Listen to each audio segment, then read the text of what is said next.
ದಿನನಿತ್ಯ ಸೈಬರ್ ವಂಚಕರಿಂದ ಆಗ್ತಾ ಇರುವಂತಹ ಕ್ರೈಮ್ಗಳಿಗೆ ಅಮಾಯಕರು ಬಲಿಯಾಗ್ತಾ ಇರುವಂತಹ ಸಂಖ್ಯೆ ಹೆಚ್ಚಾಗ್ತಾ ಇದೆ. ಸಹಾಯವಾಣಿಗೆ ಪ್ರತಿನಿತ್ಯ ಸಾಲು ಸಾಲು ದೂರುಗಳು ಬರ್ತಾ ಇವೆ.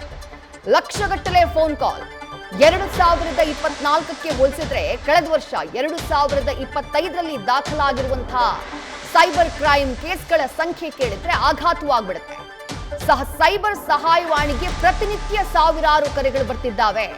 ನಮ್ಮ ಹಣ ಹೋಯ್ತು, ನಮಗ್ ಮೋಸ ಮಾಡಿದ್ದು, ಯಾವುದೋ ಲಿಂಕ್ ಪ್ರೆಸ್ ಮಾಡಿದ್ವಿ, ನಮ್ಮ ಅಕೌಂಟ್ನಲ್ಲಿ ಇದ್ದಂತಹ ದುಡ್ಡು ಖಾಲಿ ಆಗ್ಬಿಡ್ತು, ಯಾವುದೋ ಸೋಷಿಯಲ್ ಮೀಡಿಯಾ ಪ್ಲಾಟ್ಫಾರ್ಮ್ ಮೂಲಕ ನಮ್ಮನ್ನು ಸಂಪರ್ಕ ಮಾಡಿದ್ರು, ಹಂಗ ನಂಬಿಸಿದ್ರು, ದುಡ್ಡು ಡಬಲ್ ಆಗತ್ತೆ ಅಂತ ಹೇಳಿದ್ರು, ನಮ್ಮ ಹತ್ರ OTP ಕೇಳಿದ್ರು.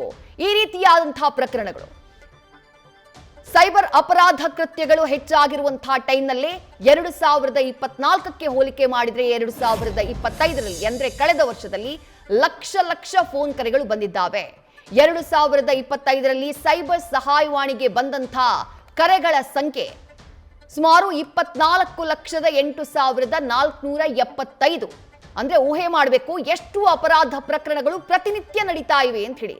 ವಿವಿಧ ಕೇಸ್ಗಳಲ್ಲಿ ಬರೋಬ್ಬರಿ 2,640 ಕೋಟಿ ರೂಪಾಯಿ ವಂಚನೆಯಾಗಿದೆ.